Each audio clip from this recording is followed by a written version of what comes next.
नमस्कार, किरण's किचन में आपका बहुत बहुत स्वागत है। भिंडी की सब्जी तो हम हमेशा ही बनाते हैं फ्रेंड्स, बहुत तरह तरह से बनाते हैं। लेकिन आज की जो मेरी भिंडी की सब्जी बनने वाली है वो थोड़ी सी डिफरेंट है। आज हम लहसुनी भिंडी बनाएंगे, मतलब खूब सारा लहसुन उसमें इस्तेमाल करेंगे। आपको भी ये रेसिपी बहुत पसंद आने वाली है। उसके लिए 250 ग्राम मैंने भिंडी ली है। इसे अच्छे से 2-3 बार पानी से धोकर सूखे कपड़े पर डालकर और उसे पोंछ पोंछ के मैंने पूरी तरह से इसे सुखा लिया है, ताकि इसमें पानी बिल्कुल न रहे। एक गांठ मैंने लहसुन की छीलकर और तैयार करके रखी है। 4-5 मैंने हरी मिर्च ली है जो कि थोड़ी सी लाल हो गई है। 2 इंच अदरक है और आधा कटोरी भुनी हुई मूंगफली है, बगैर तेल की डाले जो हम सेक के रखते हैं ना, ये वो मूंगफली है। तो इन्हीं सब का इस्तेमाल करके हमारी भिंडी बहुत ही मज़ेदार बनने वाली है। अब हम ये जो अपना लहसुन, अदरक और मिर्च है, इसे भी खलबत्ते में डालकर बिल्कुल मोटा मोटा सा कुचल के रखेंगे। हमें बारीक नहीं चाहिए, मिक्सी में बारीक हो जाएगा। और ऐसे ही मूंगफली भी बस थोड़ा सा इसे टुकड़े कर लेंगे, यानी कि खलबत्ते में इसे भी कुचल के रख लेंगे। और भिंडी को भी हम काट के तैयार कर लेते हैं। तो इसके ये जो आगे पीछे के जो पोर्शन है इसे हम हटा देंगे और मैं इसे थोड़ा सा बड़े बड़े पीसेस में कट कर लूँगी। ये इस तरह से आधा आधा इंच के जो साइज रहेगी, आधा आधा इंच में इसमें हम इस तरह से इसे कट कर लेंगे, आगे पीछे का हटा के। और इस तरह से देखते हुए, ताकि इसमें कहीं कीड़ा तो ना है, तो देखते हुए। तो इस तरह से भिंडी के पीसेस में कट कर रही हूँ। तो सारी भिंडी को मैं ऐसे ही कट कर लूँगी और लहसुन, अदरक और मूंगफली को भी कुचल के तैयार कर लेती हूँ। फिर मैं आपको आगे बताती हूँ। सब्जी की सारी तैयारी हो चुकी है फ्रेंड्स हमारी। कढ़ाई भी मैंने गैस पर गर्म होने के लिए रख दी है और 2 बड़े चम्मच इसमें ऑयल डाल दिया है। ऑयल भी अच्छे से गर्म हो गया है। आधा चम्मच इसमें हम राई डाल देंगे। राई अच्छे से चटक गई है। आधे चम्मच जीरा डाल देंगे। और मैं आपको बताना भूल गई थी फ्रेंड्स, एक बड़े साइज का प्याज भी मैंने ऐसा रफली चॉप करके रखा है, वो भी हम इसमें डाल देंगे। हमारी मसालेदार बढ़िया वाली भिंडी बनने वाली है। अब मीडियम फ्लेम पर इसको 2-3 मिनट भून लेंगे। बस 2-3 मिनट ही मीडियम फ्लेम पर हमने इसे भूना है। आप देख सकते हैं ना, तो कलर चेंज हुआ है नहीं कुछ, लेकिन हल्का सा ये सिक गया है। अब इसमें हम जो कटी हुई भिंडी है उसे डाल देंगे।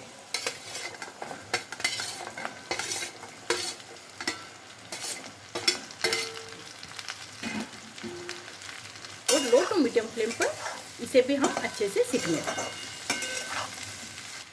बीच बीच में इसे हम चलाते भी जाएंगे फ्रेंड्स, और इसको हमेशा हम फैला के ही रखेंगे।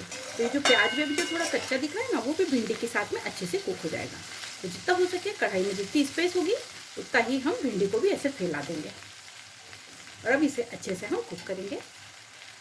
4-5 मिनट मैंने इसे धीमी आंच पर ही अच्छे से सेक जाएगी। आप देख सकते हैं कि प्याज का, भिंडी का भी थोड़ा थोड़ा कलर चेंज होने लगा है। अब इसमें जो लहसुन, अदरक और हरी मिर्च हमने कुचल के रखा था, देखिए फ्रेंड्स कितना मोटा मोटा मैंने इसे रखा है, इसे हम डाल देंगे। इसी के साथ में ये जो मूंगफली है वो भी बिल्कुल हल्का सा हमने इसे कुचला था, उसे भी हम डाल देंगे। इसी के साथ ही अब अपने रोज वाले मसाले भी डाल देते हैं।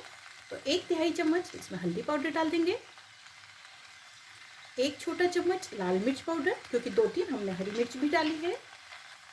2 छोटा चम्मच धनिया पाउडर, क्योंकि सब्जी उससे ही बहुत बढ़िया मज़ेदार लगने वाली है। और 1 चम्मच, यानी कि 1 चम्मच से थोड़ा सा कम मैं इसमें नमक डाल रही हूँ। अब सारी चीज़ों को अच्छे से मिक्स करेंगे। सारे मसालों को भिंडी के साथ मैंने अच्छे से मिक्स कर दिया है फ्रेंड्स। तो आप देख सकते हैं कि हमारी सब्जी अभी से ही कितनी बढ़िया दिख रही है। अब हम गैस की फ्लेम को बिल्कुल धीमा ही रखेंगे। फिर से इसे अच्छे से फैला देंगे और इसे अच्छे से हम सिकने देंगे, ताकि लहसुन जो कच्चा है थोड़ा सा, उसे हमें हल्का सा ही पकाना है, क्योंकि थोड़ा सा जो कच्चा रहता है ना, तो उसका टेस्ट बहुत बढ़िया आता है। तो बस इसे धीमी आंच पर और अच्छे से हम सेक लेंगे, ताकि सारे मसाले, लहसुन, हरी मिर्च और जो हमने सूखे मसाले डाले हैं, सबका टेस्ट भिंडी में आराम से आ जाए। और आप अभी से देखिएगा सब्जी कितनी बढ़िया दिख रही है, लग रही है ना। हम ऐसी सब्जी अगर मिल जाए तो 2 की जगह 3 रोटी भी खा सकते हैं। अगर आपको मेरी रेसिपी अच्छी लग रही है तो लाइक शेयर जरूर कीजिएगा और चैनल को सब्सक्राइब करना बिल्कुल भी ना भूलें। सारे मसाले डालने के बाद में भी धीमी आंच पर मैंने 3 से 4 मिनट इसे अच्छे से सेक लिया है मसालों को। तो आप देख सकते हैं कि हमारी भिंडी कितनी बढ़िया बनी। देखिएगा, पास से भी देखिएगा। आपको भी देखकर ऐसा लग रहा होगा ना कि जल्दी से एक बार भिंडी की सब्जी इस तरह से बनाई जाए। फ्रेंड्स बहुत बढ़िया रेसिपी है, सबको बहुत पसंद आने वाली है। और इसमें जो लहसुन की खुशबू आ रही है, पूरे घर में उसकी खुशबू फैल गई है। बहुत अच्छा लग रहा है देख के कि बहुत ही बढ़िया मज़ेदार सब्जी बनी है। तो जब भी कभी हम दाल वगैरह बनाते हैं तो इस तरह की सूखी सब्जी भिंडी की इस तरह से एक बार आप ज़रूर बना के देखिएगा, आपको बहुत मज़ा आने वाला है। अब इसे हम बाउल में निकाल लेंगे। सब्जी को मैंने सर्विंग बाउल में निकाल लिया है और आप देख सकते हैं कि कितनी बढ़िया दिख रही है। आप बिल्कुल इसे एक बार ज़रूर बनाइएगा, अपनी फैमिली के साथ इसे एंजॉय कीजिए। और आपको मेरी रेसिपी कैसी लगी कमेंट सेक्शन में आके मुझे ज़रूर बताइएगा। तो जब भी कभी अब आपको थोड़ा सा डिफरेंट टेस्ट वाली भिंडी खाने का मन करे तो इस रेसिपी को ज़रूर ट्राई कीजिएगा। आपसे फिर मुलाकात होगी ऐसी ही एक और नई रेसिपी के साथ। Thank you.